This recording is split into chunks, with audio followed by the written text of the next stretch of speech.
नमस्कार everyone. Indian polity Laxmikant की हमारी सीरीज चल रही है जिसमें लक्ष्मीकांत की मोटी सी बुक आपको आसान भाषा में समझाने के लिए हमारी ये सीरीज है। इसमें आज का हमारा टॉपिक है फाइनेंशियल कमिटीज़, जिसमें टोटल 3 कमिटीज़ आने वाली हैं जो कि आपके एग्जाम के पर्सपेक्टिव से काफ़ी ज़्यादा इंपॉर्टेंट है। और ये सारी कमिटीज़ आपके एग्जाम में आने के इनके पूरे चांसेस होते हैं। और आप अगर यूपीएससी या किसी भी स्टेट पीसीएस या फिर नॉर्मल किसी जगह का अगर प्रिपरेशन कर रहे हो तो ये आने के चांसेस काफ़ी ज़्यादा होते हैं। इसलिए ये टॉपिक आपके लिए काफ़ी इंपॉर्टेंट है, तो वीडियो को ध्यान से देखना। और इसका अगर पीडीएफ चाहिए तो नीचे टेलीग्राम ग्रुप दिया हुआ है, वहाँ से आप जाके ले सकते हो। तो चलो वीडियो शुरू करते हैं। और सबसे पहली जो हमारी कमेटी है वो कमेटी ऑफ एस्टीमेट है। तो इसके फंक्शंस की बात करें तो selected for the examination of the estimates as may seem fit to the committee और are specially referred to it by house और द स्पीकर। तो यहाँ पे यही बात क्या है कि ये लोग जो कमेटीज़ होती है इनका जो मेन काम होता है वो selected for examination of estimates, जो भी एस्टीमेट्स इनके लिए फिट होता है वो काम ये लोग करते हैं। इसके अलावा जो भी चीज़ें इन्हें स्पीकर या फिर हाउसेस के द्वारा रेफ़र किया जाता है वो कमेटीज स्पेशली उन चीज़ों को हैंडल करती है। और अगर इसके फंक्शंस की बात करें तो to report what economies improvement in organization efficiency or administrative reform consistent with policy underlying the estimate may be effected। तो यहाँ पे ऑर्गेनाइजेशन के अंदर क्या इंप्रूवमेंट की जा सकती है, उसके एफिशिएंसी और एडमिनिस्ट्रेटिव रिफॉर्म क्या क्या हो सकते हैं। इसके अलावा जो भी पॉलिसीज़ होती हैं उसके रिगार्डिंग भी ये लोग अपना रिपोर्ट्स बताते हैं।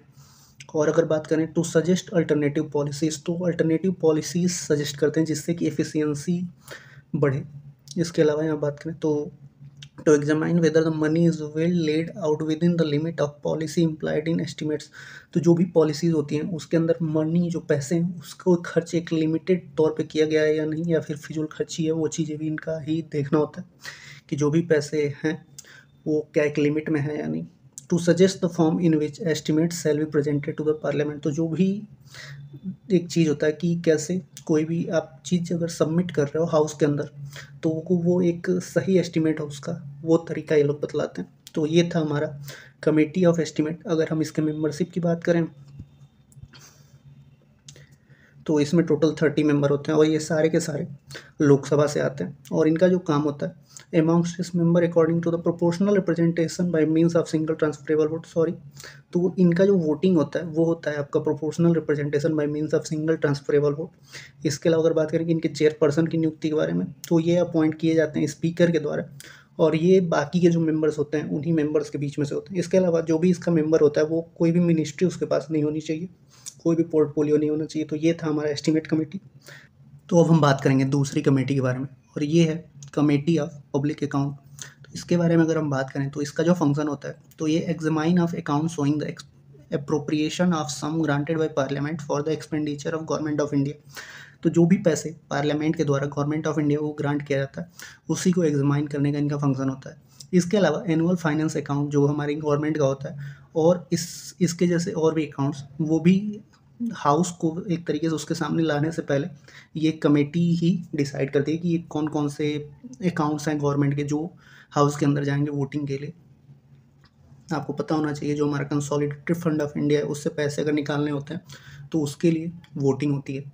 तो और अगर हम बात करें apart from report of controller and auditor general of India on appropriation account of union government, the committee examine the various audit report of the controller and auditor general on revenue receipt expenditure by various ministry department of government and account of autonomous body.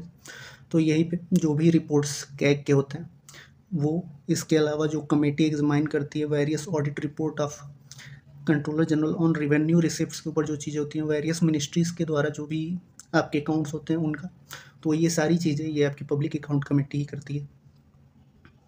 अब हम आगे चलते हैं और हम बात करेंगे इस कमेटी की मेंबरशिप किसके किसके पास होती है। तो टोटल 22 मेंबर्स होते हैं, इसमें से आपके 15 लोकसभा के द्वारा आते हैं चुन के, बाकी के साथ आपके राज्यसभा से होते हैं। और इलेक्शन का मेथड वही होता है proportional representation by means of single transferable vote. इसका चेयरपर्सन जो होता है कमेटी का वो इन्हीं के बीच में से स्पीकर सेलेक्ट करता है, अपॉइंट करता है। और अगर हम बात करें तो मिनिस्टर जो है वो एलिजिबल नहीं होते हैं इसके मेंबर बनने के लिए, और अगर कोई इसका मेंबर बना हुआ है और बाद में उसको कोई मिनिस्ट्री मिल जाती है तो वो उसी दिन से उस पोस्ट से यानी इस कमेटी से बाहर हो जाएगा। तो ये था ये दूसरी कमेटी। अब हम चलते हैं हमारी तीसरी कमेटी की तरफ।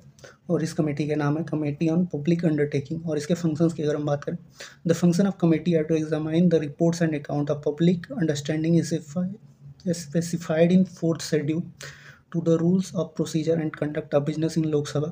The report of CAG thereon, if any. तो यहाँ पे वही बात किया हुआ है कि जो भी चौथे शेड्यूल के अंदर चीज़ें दी गई हैं रूल्स और प्रोसीजर और बिजनेस कंडक्ट के रिगार्डिंग, वो सारी चीज़ें, उनमें से जो भी चीज़ें हैं वो सभी ये कमेटी जो है वो एग्जामाइन करती है।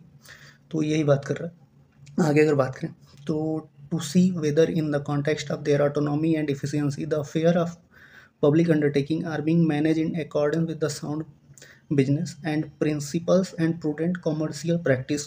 तो इसका ये भी काम होता है कि जो भी चीज़ें चल रही हैं वो चेक करना होता है इसका कि वो सभी चीज़ें एक सही तरीके से चल रही हैं या नहीं, जो भी पब्लिक अंडरटेकिंग की चीज़ें हैं उनके बारे में। इसके अलावा जो गवर्नमेंट की कंपनियां होती हैं उनका एनुअल रिपोर्ट हाउस के सामने प्रेजेंट करता है। इसके अलावा और भी जो कॉरपोरेशंस होते हैं उनका जो फोर्थ शेड्यूल के अंदर मेंशन है उनके भी रिपोर्ट्स, एनुअल रिपोर्ट्स ये हाउस के सामने लाता है।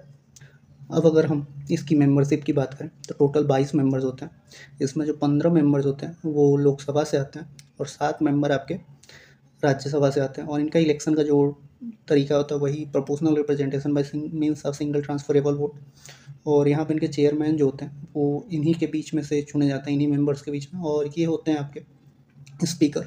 और यहाँ पे ये चीज़ याद रखना कि ये लोकसभा के अंदर से वो मेंबर होते हैं, राज्यसभा का मेंबर कभी चेयरपर्सन नहीं बनता है। इसके अलावा अगर बात करें तो मिनिस्टर्स एलिजिबल नहीं होते हैं, तो वही सेम क्राइटेरिया है। और सेम इसी तरीके से यहाँ पे भी आपका ये था, शायद मैं यहाँ आपको नहीं बता पाया था, लेकिन वही चीज़ें यहाँ पे भी जो आपकी पब्लिक अकाउंट कमेटी थी वहाँ पे भी ऐसे ही है। ये स्पीकर होता है, लोकसभा के अंदर से ही चुने जाते हैं चेयरपर्सन। तो ये 3 कमेटीज़ हो गई हैं। आपसे मिलते हैं हम नेक्स्ट वीडियो में, जहाँ पे हम और भी इसके रिगार्डिंग इंपॉर्टेंट जो चीज़ें हैं वो भी बतलाएंगे। बाकी के ये 3 कमेटीज़ आपके कंप्लीट हो चुके हैं। तो चलिए मिलते हैं आपसे नेक्स्ट वीडियो में। धन्यवाद।